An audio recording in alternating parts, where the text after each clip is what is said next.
Hi guys! So I'm shooting this video to show you ways of getting rid of the static.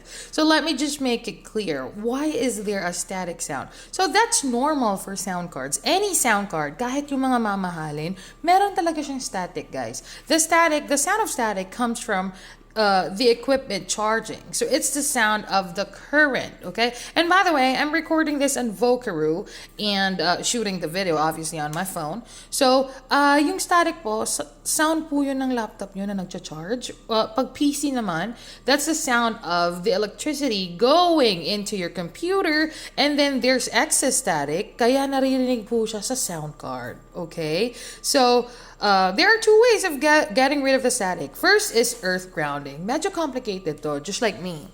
Yeah, I'm working indoors, syempre, di ba? And then my window, kasi yung window ko, yung labas niyan is our garage or like terrace or something. It's a closed area. So mahirap mag-ground. So if it's hard for you to do earth grounding, then you can simply do this, body grounding. Okay? So how did I do that? First, let's configure your ExoPro first. So just to get rid of the static, i-zero nyo po yung treble, mid, and bass, because this is only applicable for people that are using speakers, like big speakers, okay?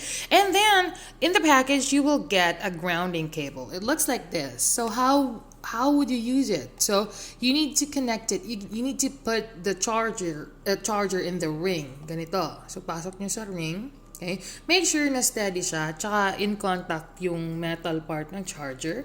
Okay, you can make sure na steady siya. You can put a tape here para ganon, para nagka-conduct talaga siyang static. And then the other end, what you can do for the other end, here. Right? So ginawa ko siyang sing-sing, guys.